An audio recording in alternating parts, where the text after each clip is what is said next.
안녕하십니까, 프로이즈입니다. 가치투자 전문가로 활동하고 있는 프로이즈인데요. 오늘 지난주에 이어서 드림 프로젝트 두 번째 시간이 되겠습니다. 이번 주 한 주도 여러분들이 상당히 좀 시장이 조정을 받는 듯한 그런 모습도 보였다가 또 거래소 같은 경우는 반등을 주기도 했지만 좀 쉽사리 여러분들이 매매에 임하기에는 다소 조금 어려운 그런 시장이었다라고 판단이 됩니다. 자, 지난주에는 여러분들에게 주식시장에서 여러분들이 주식을 해야 될 필수 수단인 자산 증식의 수단과 더불어서 그렇다면 투자, 투기, 그리고 투자에 지향하는 가치 투자를 여러분께 말씀을 드렸습니다. 또한 가치 투자를 함에 있어서 어떤 우리가 매매 법칙과 원칙을 가지고 투자를 임해야 될지 이런 부분에 대해서도 말씀을 드렸습니다. 자, 오늘 이제 두 번째 시간인데요. 그렇다면 이 가치 투자를 통해서 수익을 우리가 보아가는 그런 전략인데 오늘 같은 경우는 여러분들이 주식시장에서 투자하시다가 다소 좀 많이 접하게 되는 그런 용어들이 있습니다. 유상증자라든지 또는 CB, 전환사채죠. 그리고 BW, 신주 인수권부 사채, 이와 같은 부분들을 많이 접하게 되는데요. 과연 시장에서 물론 필요악은 아닙니다만 필요한 수단이 있긴 하지만 조정장에서 이와 같은 주식 연계 채권이 여러분들이 가지고 있는, 보유하고 있는 주식에 대해서 조정을 좀 받을 수도 있는, 또 가중될 수 있는 그런 부분들도 있기 때문에 여러분들이 오늘 그와 같은 부분들을 저와 얘기를 나누고, 자, 일단 순서를 간단히 한번 잠시 보시면요.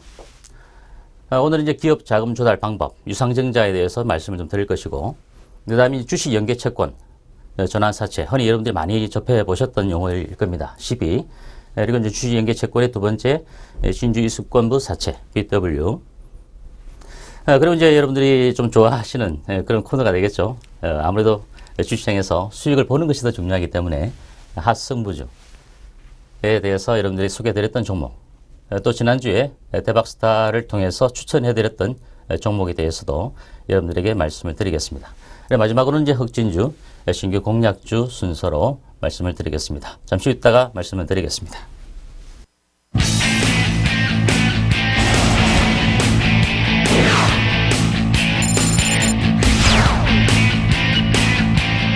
우리가 지향해야 될 종목의 성적은 바로 가치 투자에다가 정확한 기술적 매매에 의한 기술적 분석을 통한 종목 선정이다라고 말씀을 드릴 수 있겠습니다. 여러분들 소중한 자산, 이 프로위즈가 다시 한번 여러분들과 함께 꿈을 실현할 수 있는 그 투자의 길로 안내하겠습니다. 프로위즈와 함께 하시기 바랍니다. 감사합니다.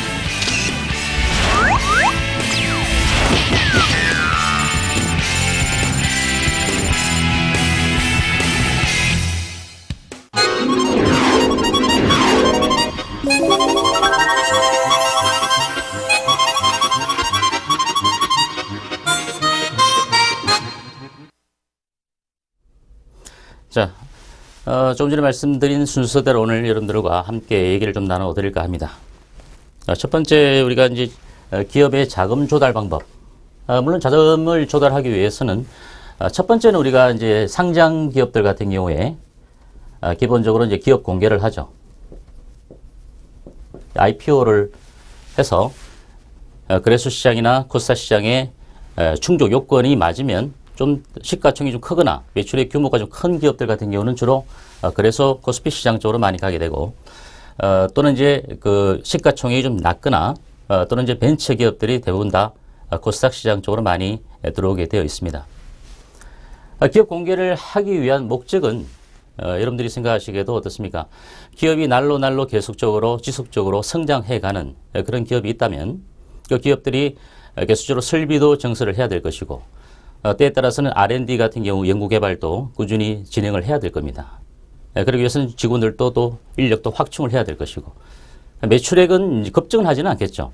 점진적으로 매출액이 증가가 되어 가면서 실질적으로 자금이 좀 필요하게 되는데, 자, 그러면 이제 우리가 첫 번째 기업 자금 조달 방법에 대해서 흔히 여러분들이 많이 접하게 되는 부분에 대해서 말씀을 드리도록 하겠습니다. 자, 기업이 이제 자금 조달을 할 수 있는 방법 같은 경우에는 가장 흔한 것이 이제 비상장 기업들이 은행을 차입을 하거나 또는 이제 벤처 캐피탈로부터 인큐베이팅을 받아서, 그죠? 투자를 미리 받아서 나중에 상장되고 난 이후에 투자한 벤처 캐피탈이나 또는 이제 뭐 개인들도 투자를 할 수 있겠죠. 비상장 기업에. 나중에 이제 엑시트를 하기 위해서. 엑시트를 잘 하기 위해서 투자를 먼저 하는 것이죠. 물론 이제 과거에 99년도에 벤처붐이 이럴 때는 IT라는 명목만 달았다면 대부분의 기업들이 이제 주가 상승을 급등하는 모습들로 이루어졌습니다. 그때 이제 제가 한 예를 들면 한 5년 전인가요? 우리 회사에 KT 전화 선로를 깔러 오신 KT 직원분이 계셨어요. 근데 KT 이제 자사주, 우리 사주를 받았으니까 그 가치가 거의 뭐 집 한 채 값 정도 된다면서 싱글벙글 하시던 그런 모습도 기억이 납니다. 그런 벤처붐이 꺾어지기 시작하면서부터 주가들이 상당히 고평가되어 있다가 많이 좀 밀리는 그런 모습들 속에서 손실도 보신 분들 많이 계시죠. 뭐 하염없이 갈 것 같으니까, 하염없이 이제 주가가 올라갈 것 같으니까 팔지 않고 계신 분들도 많이 계셨는데, 자, 어쨌든 간에 은행 차입을 통해서 벤처 캐피탈을 통해서 투자를 받는 그런 방법도 있겠지만, 물론 대기업 같은 경우에는 주로 신용도에 따라서 회사채 발행을 통해서 자금을 좀 끌어들이기도 합니다. 물론 신용평가에 따라서 A 이상권 되면, 그죠? 돈을 빌려주는 주체에서도 또 이 회사채에서 투자하는 투자자 입장에서도 안정성이 보장이 되니까 회사채를 좀 발행을 많이 하는데, 따라서 금융시장을 통해서 이제 조달하는 방법이 있겠고요. 성격에 따라서. 물론 이건 이제 부채 계정으로 잡히겠죠. 부채 계정으로 잡혀서 향후에는 우리가 갚아야 되는 것이다. 개인들이 일반적으로 돈을 빌릴 때도 빌리고 나면 또 갚아야 되죠. 부채죠, 부채. 타인 자본을 통해서 조달하는 그런 방법이 있고, 또 직접적으로 이제 조달하는 한계점이 있습니다. 왜냐하면 은행의 차입, 회사의 어떤 그 매출 구조나 영업이익의 구조 자체가 미미하다면 은행에서는 분명히 이 회사가 향후에 성장할 수 있을 것 같은데 계속적으로 매출이 줄거나 또 영업이익이 또 줄어들고, 더군다나 이제 자본 잠식된 업체들 같은 경우에는 은행권에서도 보수적인 관점이죠. 은행에서 뭐 돈을 빌려주기는 잘 주지만 받을 때는 또 냉철하게 받습니다. 그죠? 따라서 직접 조달 한계에 있는 기업들, 신용도 및 성장성 여부 등이 직접 조달하는데 한계를 미칠 것이다. 또 은행의 차입도 주거래은행부터 여타 은행들로부터 차입을 했지만 그 한계가 있습니다. 그죠? 그러다 보니까 서두 부분에 말씀드린 대로 기업들이 성장을 계속적으로 하기 위해서는 기업 공개들 IPO를 통해서 기업 공개를 통해서 주식시장으로 많이 들어오게 됩니다. 따라서 저렴한 주식을 발행해서 그에 따라서 뭐 정자를 하든지 여러 가지 방법을 통해서 자본 잉여금을 늘려가는 그런 부분도 있겠죠. 따라서 회사채 발행의 경우에는 기업의 신용평가가 높은 기업을 중심으로 발행하게 된다.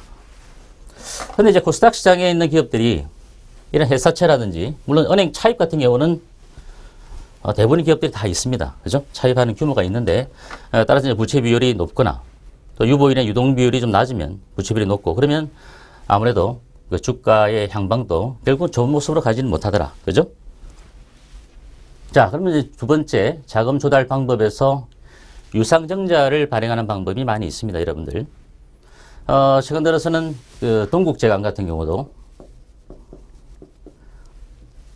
유상증자를 대규모로 한다 그러니까 주가가 안 그래도 바닥이 있는데 업종도 안 좋아서, 업황도 안 좋아서 바닥권이 있지만 한 단계 더 밑으로 떨어지는 그런 모습도 우리가 볼 수가 있습니다. 그죠?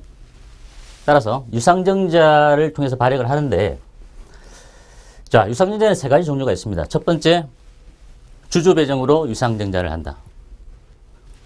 기준 주주의 대상의 지분 비율로 배정을 하는 거죠. 주주니까.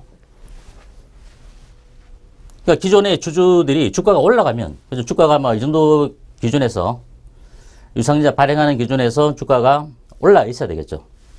하면 떨어져 있는 주가들에 대해서 주주들이 안 그래도 이제 물려 있는데 다시금 추가적으로 주주 배정 정자를 한다 하더라도 자본이 없지 않습니까? 자본이 없다 보니까 정자에 참여하기가 상당히 어렵다.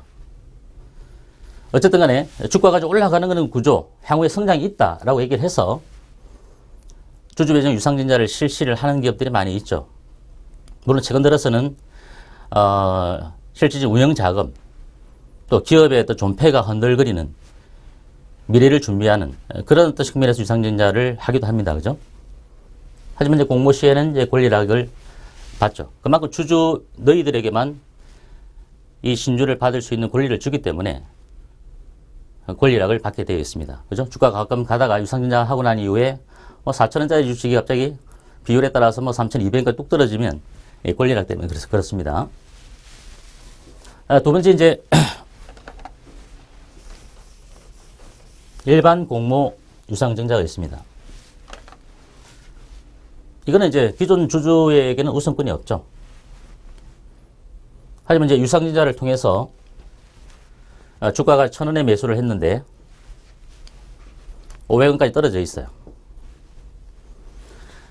주식수가 예를 들어서 이제 10,000주다. 10,000주가 있다. 근데 유상증자를 하게 되면은 주가 자체가 떨어질 수밖에 없죠. 자기가 가지고 있는 주가의 가치가 희석이 되기 때문에 추가적 물량이 또 나중에 출회가 될 수 있겠죠. 그래서 주가 하락 시 기존 주주에게는 피해를 입을 수 있는 그런 가능성이 좀 있습니다. 다음 이제 3자 배정 유상증자가 있는데요. 대개의 경우 3자 배정 유상증자 같은 경우는 이제 흔히 짜고 친다라고 볼 수 있겠죠. 물론 좋은 기업이 그 회사의 주주로 참여하게 되면 그것처럼 좋은 시너지 효과를 볼 수는 없겠지만 실질적으로 이제 3자 배정 유상증자 같은 경우는 기존 주주도 배제하고 또 일반 공모, 불특정 다수를 통해서 공모할 수 있는 부분도 배제를 시키고 특정인에게 일단 지분을 주는 그런 정자가 되겠죠. 그래서 주주 권익에 대해서 좀 침해를 볼 수 있겠죠. 최근 들어서는 이 3자 배정을 통해서 기업들이 매년 한 50개씩, 작년 같은 경우는 한 50여 개, 그리고 또 2012년도도 한 50여 개 종목들이 상장 폐지를 당합니다.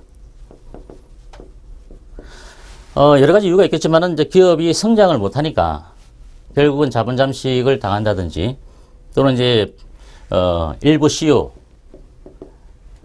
모럴 해저들 보이면서 횡령이나 배임을 하다 보니까 상장 폐지 당하는 기업들이 많이 있습니다. 근데 이제 상장 폐지를 하려니까 거래소, 한국거래소 입장에서도 기존 주주들이 많이 피해를 볼 거라는 거죠. 그럼 이를 살리기 위해서는 어떤 방법을 좀 취해야 될까라고 고민을 많이 하는 것 같아요.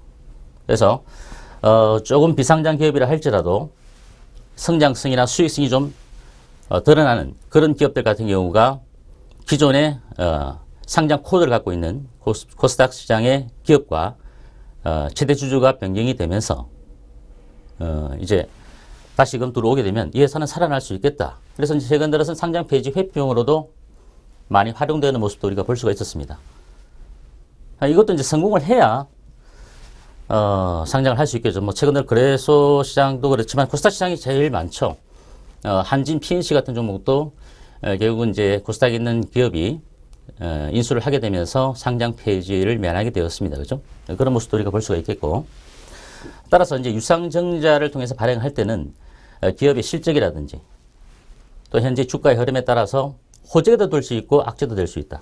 이게 무슨 얘기냐면은 주가가 계속적으로 기업의 가치가 좋아서 올라가고 있는 시점에서는 유통주식수가 없다 별로. 시장에 유통주식수가 별로 없다면 어떻게든 이 회사의 주식을 사고자 하는 그런 수급적인 측면에서 매수세가 더 많이 몰리겠죠. 따라서 그런 부분에서는 호재가 될 수 있겠지만 최근에 시장이 좀 조정을 받는 그런 모습에서는 악재로 작용할 수 있다. 이렇게 여러분들이 좀 보시는 게 좋아요. 그 다음에 유동성 부양 효과. 좀 거래가 좀 되지 않을 때 주식을 좀 늘려서 유동성을 좀 높이는 그런 부분들도 유동성 부양 효과로 우리가 볼 수 있겠고요. 그 다음에 적대적 M&A를 방어하기 위해서 유상증자를 하는 기업들도 있습니다. 최대 주주 그리고 이제 대표이사 특수관계인들의 지분이 실질적으로 2대 주주와 지분율이 별 차이가 없을 때 적대적 M&A를 하기 위해서 들어오는 그 방어 수단으로 주주 배정으로 유상증자를 할 수도 있겠죠. 또는 이제 3자 배정으로 유상증자를 통해서 특수관계인들을 만들어서 의결권을 지고자 하는 그런 부분들도 우리가 생각을 해볼 수 있겠습니다. 하지만 이제 기업의 성장성이 없을 시에, 그죠? 성장이 없을 시에는 주가 가치 희석 우려 등으로 악영향을 많이 받고 있다. 최근 들어서 여러분들이 한번 시장에서 보시면 유상증자라든지 또는 CB 발행, 또 BW 발행을 통해서 기업들의 주가가 한 단계 더 하락하는 그런 모습들도 우리가 많이 볼 수가 있습니다. 따라서 그런 부분들도 여러분들이 감안해서 시장을 좀 봐주시라라고 오늘 유상증자에 대해서 말씀을 드리고 있습니다. 다음은 이제 주식 연계 채권인데요. 전환사채입니다. 전환사채. 흔히 전환할 수 있는 채권이죠. 채권, 본드. 사채 전환권을 부여를 합니다. 물론 이제 이거는 이자도 먹고 사채권자는 이자도 먹지만 주가가 행사 가격이 12,000원인데 나중에 보니까 주가가 1년 뒤에 2,000원까지 가 있어요. 그리고 오히려 주식으로 1,000원에 행사를 해서 이만큼의 차익을 갭만큼의 차익을 먹는다.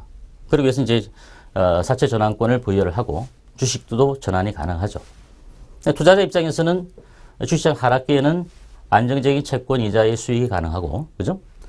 주시장 상승기에는 주식으로 전환 후 시세 차익이 가능하기 때문에 이 전환사채에 대해서 보통 제2금융권들이 많이 좀 가담을 하는 그런 모습도 볼 수 있습니다. 물론 최근 들어 저축은행의 그 불법적인 그런 어떤 부분들도 많이 드러나서 최근 저축은행들도 좀 몸을 좀 사리고 있다 이렇게 볼 수도 있겠지만 어쨌든 간에 전환사채는 그와 같은 입장에서 이루어지고 있다. 투자자 입장에서.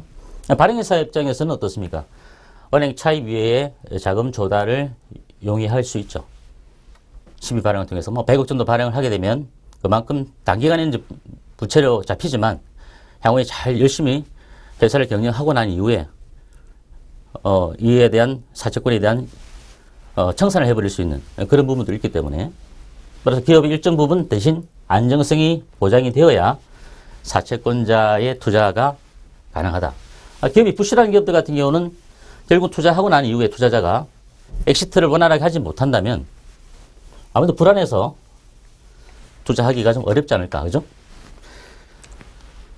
다음 두 번째 주식 연계 채권과 관련해서 신주의 수권 부차입니다. 본드 그리고 워런트가 있다. 물론 이제 2013년 8월 달로 없어졌습니다. 워런트. 역시 신주로 주식을 전환할 수 있는 권리도 있겠지만 이자도 받으면서 이 워런트가 있기 때문에 대개 코스닥 기업들이 불법적인 활용을 많이 했었죠. 워런트를 통해서 향후에 저렴한 가격에 자본을 넣고 주가가 상승할 때 이걸 비자금으로 활용한다든지 이런 부분들이 많았기 때문에 작년 13년 8월 달에 이 워런트를 없애버렸습니다. 그러다 보니까 작년 8월 달까지, 뭐 9월 달에 한 3개 정도 기업이 분리형으로 BW 발행을 했는데, 어쨌든 간에 이 BW 발행이 이제 정지가 되면서, 거래가 이제 정지가 되면서, 워런트가 분리형이죠. 그러면서 작년 1월 달부터 8월 달까지 보니까 한 300개 기업들 중에서 BW 발행하는 기업이 그 150여 개가 되더라고요. 상당히 많이 발행을 했습니다. 이 얘기를 왜 드리냐면은, 제가 이렇게 안 좋은 시장 속에서 주가 하락에 따라서 더 추가적인 하락을 볼 수 있기 때문에 이런 사례들을 제가 좀 이따가 말씀을 드리죠. 투자자 입장에서는 투자의 안정성이나 수익성적인 부분이 동시에 갖춰진다. 왜? 이자를 받고 향후에 주가로 또 전환을 해서 수익을 볼 수 있기 때문에 따라 주가 상승에 따라 워런트 행사로 시세 차익이 가능했는데 현재는 폐지가 되어 있는 상태다. 그래서 주시장이 조정시 주가 하락에 영향을 좀 미칠 수 있죠. 그죠? 또 대주주 아까 말씀드린 대로 CEO나 특수관계인 비자금 활용 수단으로 악용이 되어서 현재는 워런트가 없어졌다. 상승기에는 당연히 주식으로 전환해서 시세 차익도 가능하다. 그죠? 그래서 발행회사 입장에서는 사채 발행을 통한 자금 조달, 운영 자금으로 활용을 할 수 있고 낮은 표면 이자율, 만기 이자율 등 저렴한 비용으로 조달 비용을 경감할 수 있다. 또 만기 시 부채 상환에 따른 자금 압박도 시비와는 동일하다. 자, 여기까지 말씀드리면서 잠시 후에 뵙도록 하겠습니다.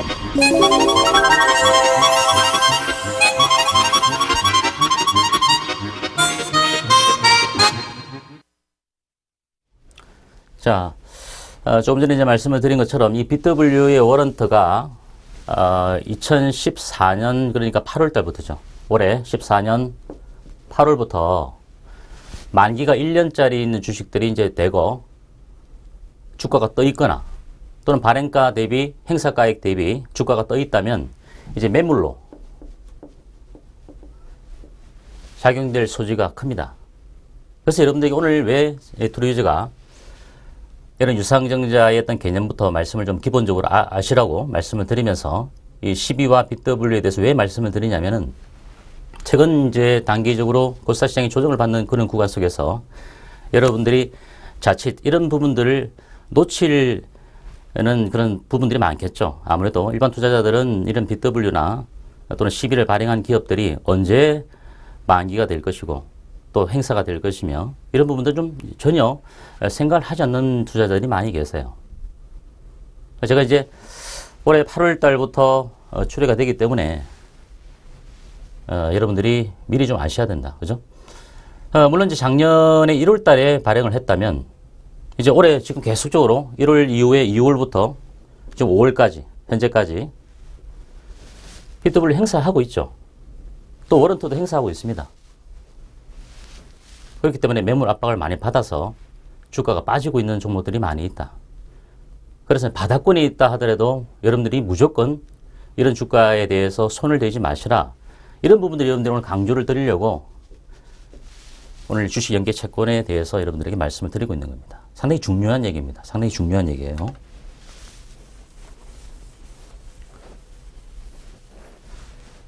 좀 들어는 보셨지만 이해가 좀 안 되시는 분들은 오늘 이와 같은 부분들을 좀 기본적인 개념만 여러분들이 좀 이해를 하신다 하더라도 앞으로 투자하시는데 조금이라도 리스크를 더 줄일 수 있다.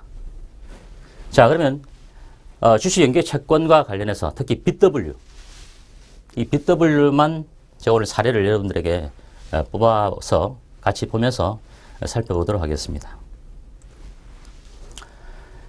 자, 첫 번째 종목이 이제 플렉스컴인데요. 물론 이 종목도 상당히 2013년도에는 주가가 23,500원까지 올라갔으니까 상당히 좋았었어요. 근데 어느 순간부터 이제 주가가 하향을 이탈하면서 그죠? 실적도 좀 저조해지면서 밀려버리고 있는 것이죠. 23,000원짜리 주가가 5월 20일 어제 기준입니다. 어제 기준 8,890원 장중 저점이 8,890원까지 빠졌어요. 그러니까 24,000자 주식 거의 3배가 빠졌단 말이죠. 자, 이 플렉스컴 같은 경우는 작년 1월 달에 280억 BW를 발행을 했습니다. 그리고 1년 이후에 푸시 행사 가능하다. 뭐 조건이 여러 가지가 있습니다. 1년 이후에 3개월마다, 뭐 6개월마다 행사를 한다.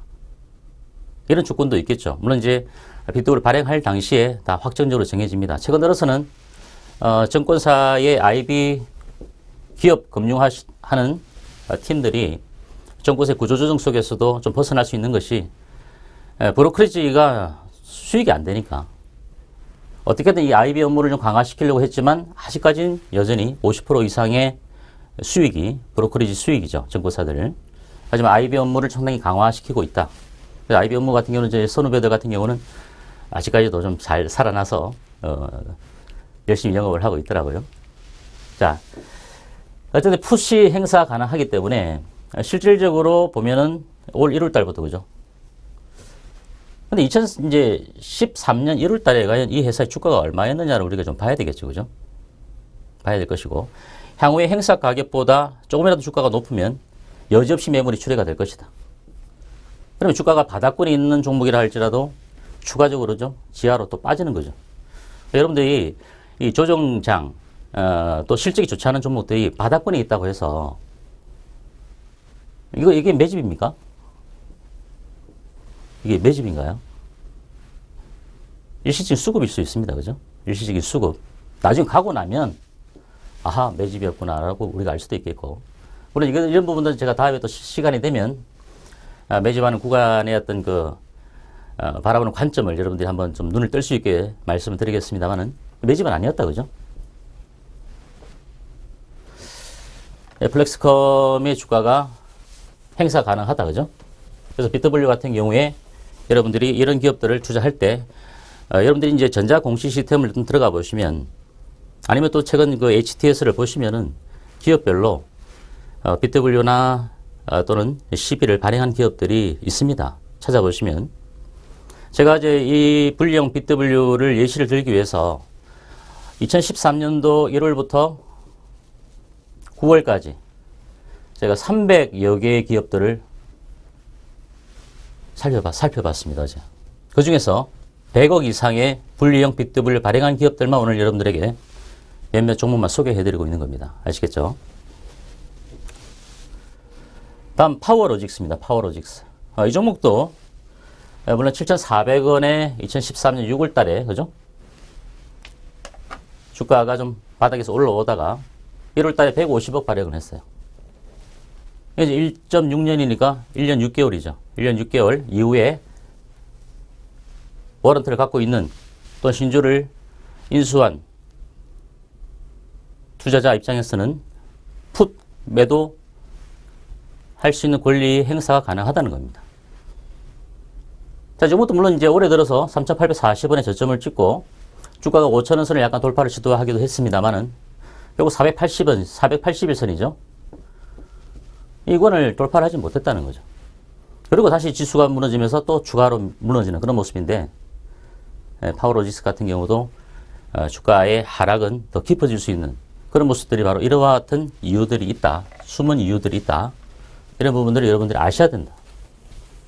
이거 가르쳐 주시는 분들이 있나요? 전문가들 중에. 제가 전에도 말씀드렸지만 제가 IR을 해봤기 때문에 이런 부분들에 대해서는 좀 드러나지 않는 부분에 대해서는 좀 이면적인, 내면적인 그 부분에 대해서는 좀 알고 있죠. 자, 다음 다른 좀만 볼까요? 웰크론 한택입니다. 웰크론 한택. 자, 이 종목도 이제 2013년 작년 7월 달에 100억을 발행을 했어요. 1년 6개월 이후에 푸시 가능하다. 아직 멀었죠? 13년 7월이니까 올 연말이 되어 지나야 되겠죠? 대개의 경우 이런 BW를 발행하는 기업들 같은 경우에 아까도 말씀드린 것처럼 워런트를 통해서 실질적인 비자금 활용을 많이 했습니다. 코스타 시장에 보면 횡령 배임하는 그 최대 주주 CEO들이 많이 있지 않습니까? 그렇다고 해서 물론 분명히 단서 조항을 다는 것은 웰크론 한택이 그렇다는 건 아닙니다. 웰크론 한택이 그렇다는 건 아니고 아까 소개해드린 기업들이 다 그렇다는 건 아닙니다. 중요한 건 우리는 투자의 입장에서 볼 때 이와 같은 기업들이 이렇게 주가가 하락하는구나, 추가적으로. 향후에 이제 주가가 어느 정도 지수가 저점을 찍고 이런 기업들도 실적에 따라서 여타 여러 가지 재료에 따라서 반등을 주겠죠. 줄 때, 매물이 출회가 될 수 있겠구나. 주가 상승에는 좀 한계가 있을 수 있겠구나를 여러분들이 아셔야 된다. 이렇게 말씀을 드리는 겁니다. 아시겠죠? 다음 이제 비아트론하고 이제 멜파스 같은 종목인데요.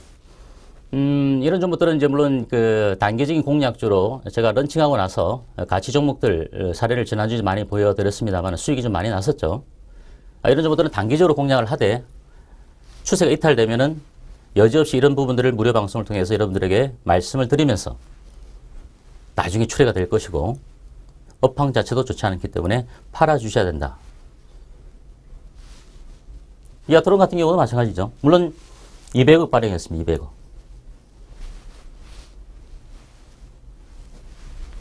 1년 6개월 이후니까 아직 시간이 좀 있죠.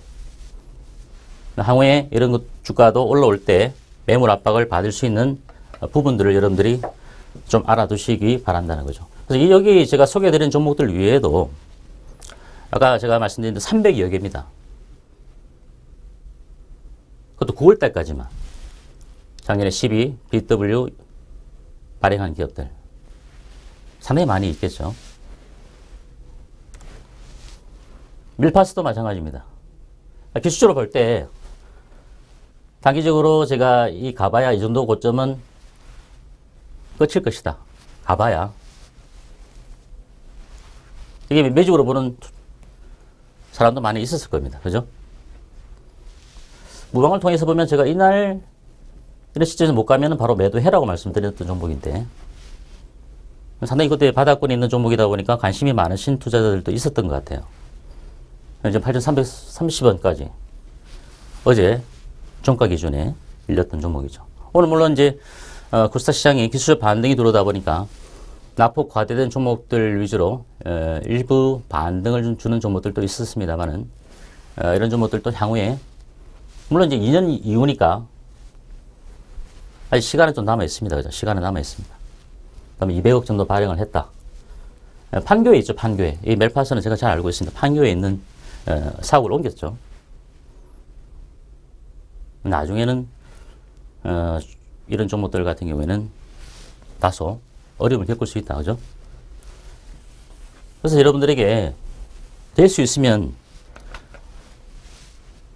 BW, CB 발행하는 기업들은 될 수 있으면 여러분들에게 잘 소개해 드리진 않습니다.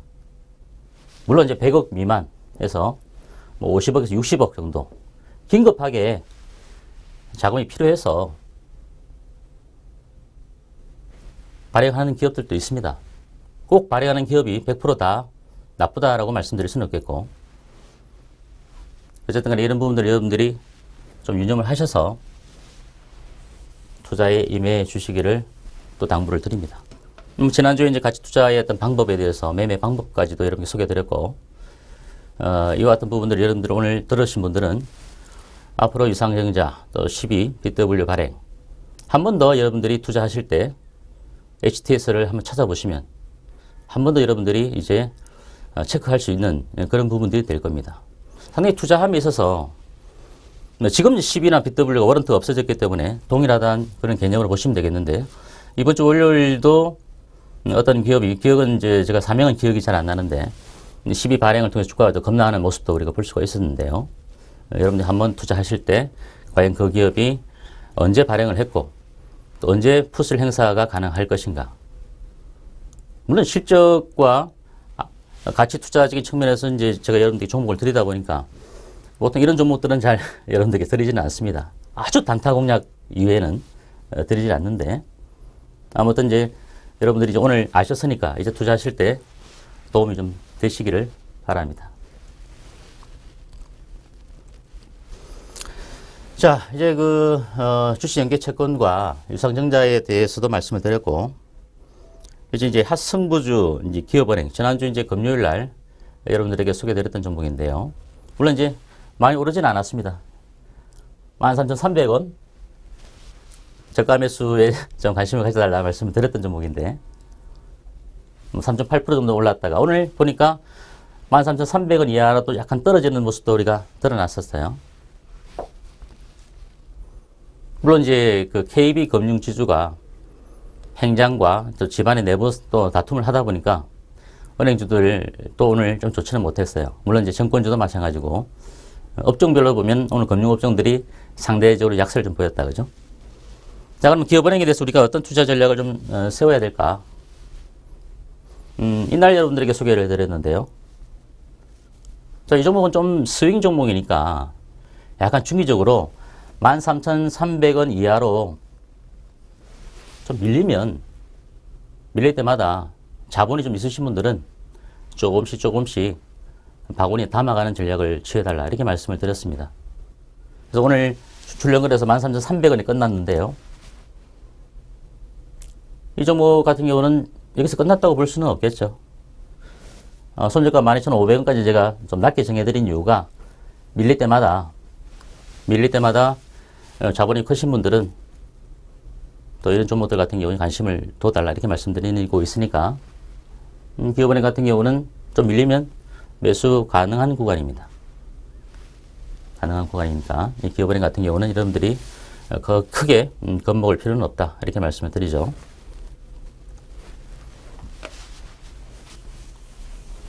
다음에 이제 지난주 수요일날 대박스타 코너를 하면서 여러분들에게 이제 종목을 드리려고 고민을 좀 많이 했습니다. 그죠?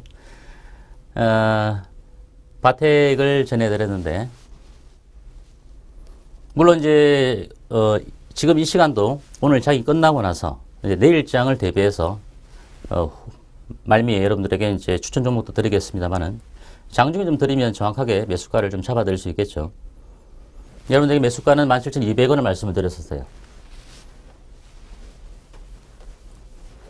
근데 이제 이 종목이 방송을 듣고 사신 분이 많이 계셨는지 아니면 기관 외국인들이 한번 작정을 하고 끌어올리겠다 생각을 해서 샀는지 모르겠습니다만은 일단 주가가 아침부터 17,650원부터 시작을 했어요. 그래서 어제 종가 장중에 고점이 24,000원 대비는 15.6% 정도의 수익이 나왔습니다. 여러분들에게 이제 추천을 해드릴 때 10,000원에 드리면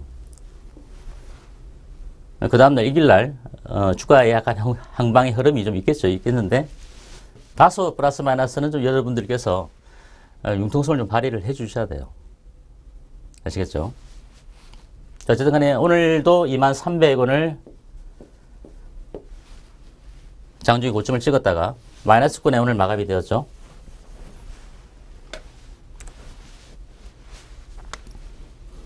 자, 바텍 보고 계신 차트가 이제 바텍입니다. 바텍. 물론 이제 우리 유료클럽의 회원들은 이날 매수를 했습니다. 이날 매수해서 수익이 좀 많이 났어요. 여러분들에게 소개해드렸을 때가 이날입니다. 지난주 수요일이 이날이었으니까 좀 저가권에 매수를 해두시면 좋을 거다 라고 말씀을 드렸고 24,000원까지는 일단 뭐 기분 좋게는 올라왔습니다. 오늘 기관들은 약간 쉬고 가는 모습들이더라고요. 기관들은 오늘 좀 기관 매수하지 않았어요. 외국인들만 좀 매수를 해줬고 어제 마침 또 골든타임 시간이 있어서 여러분들에게 19,500원을 목표가를 말씀을 드렸으니까 일단 초과 이익은 났습니다. 때리실 분들은 때려주셔도 된다. 적게나마. 하지만 중기로 보시는 분들은 조금 더 보셔도 되는 종목이다라고 말씀을 드렸죠. 오히려 어제 오늘 같은 경우에 조정이 들어오면 매수하는 구간이다라고 말씀을 드렸습니다. 물론 신규 매수하실 분들 매수에 가능한 구간이다. 이렇게 말씀드린 종목이죠. 바텍. 지금 이제 차트를 좀 보여드리면 좋겠는데 월봉을 보시면 이 바텍 단기적으로는 많이 올라왔다고 볼 수 있겠지만 월봉을 보시면 제가 보기에는 한 23,000원 정도 에서 좀 강하면 25,000원까지도 기관하고 외국인들이 좀 바라보고 있는 목표가 아니겠는가 이렇게 일단 판단이 됩니다. 다만 이제 우리가 수익이 나와 계신 분들은 이익 실현가를 꼭 설정을 해 두시라 그랬죠. 주가가 10,000원에 매수했는데 12,000원이 목표가다. 그럼 11,000원까지 올라왔으면 10%가 수익이 나 있지 않습니까? 그럼 10%가 수익이 나 있으면 11,000원이 깨어지지 않으면 지켜보겠다. 이 정도까지는 괜찮아요. 그죠? 매수가까지 더 뭐 중기로 가라고 해서 여러분들이 무작정 들고 가지는 마시고 이익 실현가 나름대로 여러분들이 포트폴리오 또는 자산 규모를 제가 알 수가 없기 때문에 여러분들 그런 부분들을 좀 감안을 해서 지켜보시는 게 좋아요. 그래서 제가 보기에는 일단 19,000원, 짧게 보면 19,000원인데 이관이 깨어지지 않으면 내일 같은 경우에 반등이 들어오면 뭐 추가로 더 올라갈 수 있습니다. 일정 부분 이런 구간이 나올 수 있죠. 시장에서 흐름이. 사실 길게 놓고 보면은 결국 가는 구간에서 일시적인 조정 정도다라고 보시는 게 바람직할 것 같습니다. 바텍. 그래서 수익을 보신 분들은 다시 한번 5일 이평선 19,000원 정도 선이 지지가 되는 여부, 물론 약간 깨어지죠. 5일 이평선이 19,000 한 50내일 정도 되면 약간 올라올 것 같은데 19,100원 뭐 저는 수선이 되겠습니다. 지켜보셨다가 신규 매수도 가능하고 또 갖고 계신 분들은 수익이 났으니까 좀 매도했다가 오늘 드루이즈가 드리는 종목에 대해서 다시 한번 매수하겠다. 그런 전략 갖고 계신 분들은 팔아주셔도 되겠죠. 어쨌든 중기적으로는 더 갈 수 있는 종목이라 우리 유료클럽에 있는 회원님들은 일부는 매도를 했습니다. 한 30% 정도는 매도를 하고 나머지는 아직은 보유 전략을 가지고 있습니다. 물론 이 종목 외에 이제 백산 같은 경우도 제가 바텍을 지난주 수요일 날 소개해드리면서 백산, 3기 오토모티브 이런 종목들도 한번 같이 보시라 말씀드렸는데 백산 같은 경우에는 물론 하승부주를 통해서 말씀드렸지만 오늘 고점 대비는 한 40% 수익이 났더라고요. 백산 같은 경우가. 근데 같이 투자를 해도 여러분들이 좋은 수익률을 거둬갈 수 있다. 4월 같은 경우는 이제 FRT부터 좋은 수익을 여러분께 드렸습니다. 물론 광동제약은 갈 때까지 계속 하고 있는 것이고, 계양전기는 3,800원 이하에서 약간 밀릴 때 단계로 때리실 분들은 때려주시고, 저쯤에 또다시 매수에 들어가는 전략. 바텍 같은 경우는 여러분들 그와 같은 전략을 시행해 주시면 되겠습니다. 자, 이제 마지막으로 여러분들에게 소개해드릴 이제 종목인데요. 에버다임입니다. 에버다임. 이 종목은 이제 건설기계에 관련된 이제 장비를 부품을 생산하고 있는 그런 제조업체인데, 최근 들어서 이제 해외 수출의 비중도 좀 증가가 되고 있습니다. 뭐 중동이라든지 러시아라든지 또는 이제 북아프리카 쪽에도 해외 매출 비중이 늘어나고 있는데, 다만 이제 환율이 1020원대에서 그죠? 일부 FX를 하시는 이제 선배들 얘기를 들어보면 1,000원이 깨어질 거다라는 얘기도 있습니다. 장기적으로 한 970원이나 뭐 980원 정도까지도 한 번은 깨지 않겠는가. 하지만 이제 국내 경제에 미치는 영향이 크기 때문에 국내 외환 당국에서 이제 또 방어를 하겠죠. 자, 어쨌든 간에 환율이 오늘 보니까 1,027원 정도 되더라고요. 그나마 조금 올라가고 있는 측면인데, 1분기에도 실적이 좋았습니다. 1분기에도 상당히 영업이익이 좋았어요. 보니까 거의 막 46% 전년 동기 대비 영업이익이 증가가 되었고, 또 이 에버다임 같은 경우는 5개년 연속 연평균 성장률을 보니까 연평균 성장률이 매년 한 17% 정도가 되더라고요. 5년 연속 계속적으로 매출이 증가되고 있는 기업이다. 물론 이제 매출액이 3천억 원을 넘지는 않았는데,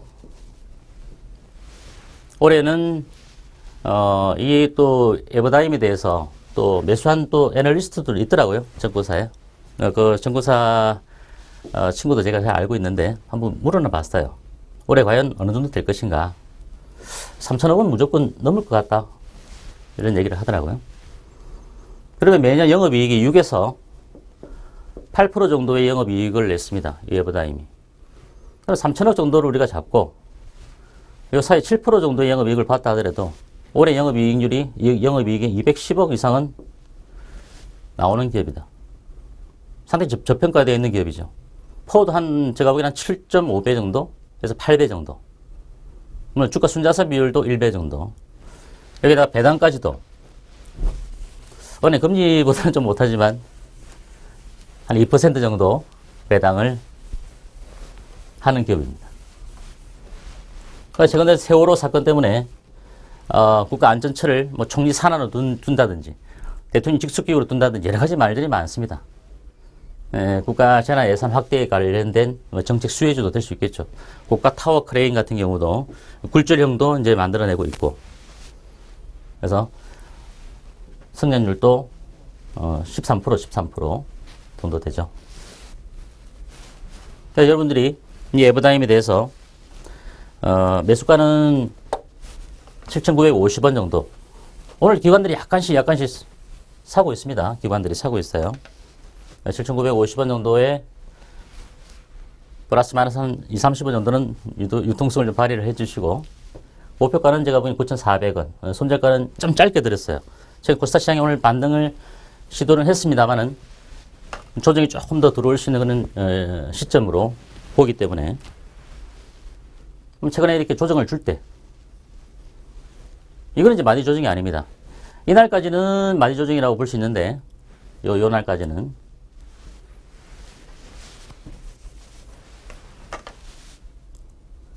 시장이 이제 빠져버리니까 같이 밀린 겁니다. 같이 밀린 거죠. 그래서 따라서 이제 마디 조정 이후에 주가 좀 가려고 하다가 못 간 거죠. 눌림목을 줄 때 여러분들이 매수를 해 두셔야 됩니다. 높게 떠 있기보단 이런 종목은 좀 낮게 눌림목을 줄 때. 다만 시가총액이 현재 1,500억 정도니까 시가총액이 그렇게 크진 않습니다. 그래서 여러분들이 만약에 매수한다 하더라도 자산 규모에 따라서 포트폴리오를 가담을 할 때 뭐 1억이 좀 넘으신 분들은 20% 정도, 그죠? 1억 미만 정도는 한 30%까지도 매수는 가능한 그런 종목이다. 그래서 오늘 여러분들에게 신규 추천주로 에버다임을 말씀을 드렸습니다. 내일 시장에서 한번 잘 보시고 매수를 해 두셔도 크게 손해보지는 않을 겁니다. 아마 제가 여러분들에게 승부주나 이런 종목들을 드리는 거 보시면은 여러분들이 시장에도 크게 변동성이 없어요. 제 종목은 크게 변동성이 없고 오히려 수익을 안정적으로 가져다 주는 것이 바로 가치 투자 종목이다, 이렇게 말씀을 드립니다.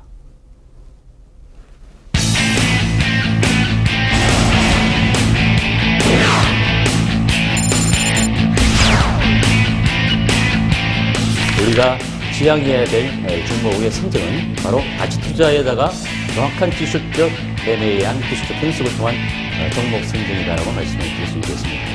여러분들 소중한 자산, 이 프로 위주가 다시 한번 여러분들과 함께 꿈을 실현할 수 있는 그 투자의 길로 안내하겠습니다.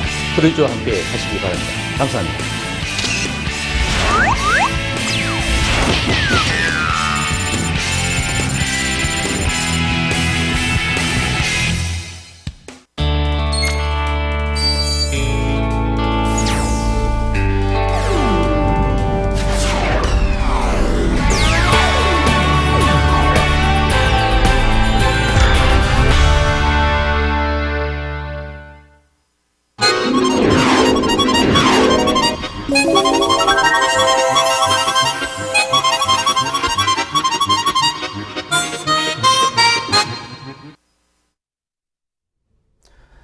네, 오늘 지난주 이어서 오늘 대박 스타 코너 두 번째 시간을 여러분들과 가졌습니다. 오늘 혹시 지난주 수요일 날 방송을 청취하지 못하신 분들은 제 클럽에 들어오셔도 되고 오셔서 다시 한번 VOD를 좀 보시기 바랍니다. 보셔서 여러분들이 어떤 식으로 가치 투자를 해야 될 것인가, 이런 부분들에 대해서 말씀을 드려놨습니다. 그래서 오늘 여러분들에게 소개드렸던 이 주식 연계 채권 BW에 대해서 우리가 투자할 때 유념을 좀 해 두시고 여러분들이 투자를 하시면 도움이 좀 많이 되겠죠. 그리고 마지막으로 여러분들에게 좀 드리고 싶은 말씀은 저도 투자를 하다 보면 제가 고정관념에 빠져서 때에 따라서는 좀 못 볼 때도 많이 있었습니다. 과거에는 고정관념을 좀 버리려고 많이 노력을 하는데 어제 이제 아들 녀석이 저보고 그런 얘기를 하더라고요. 아빠, 58 빼기 2가 있는데 58에서 2를 몇 번 뺄 수 있을까? 이렇게 물어보더라고요. 제가 20번, 26번? 이렇게 얘기를 했으니 우리 아들 녀석이 저보고 하는 말이 아빠 아니야, 그러더라고요. 58 빼기 2는 58에서 2를 빼는 건 한 번밖에 없다. 들어보니까 그 얘기가 맞더라고요. 그래서 이제 우리가 살아가면서 여러 가지 이제 고정관념에 많이 무의식적으로 빠져 들어가게 됩니다. 여러분들이 투자할 때는 여러분들에게 정해드리는 매수가, 그리고 목표가, 손절가, 제일 중요한 것이 손절가죠.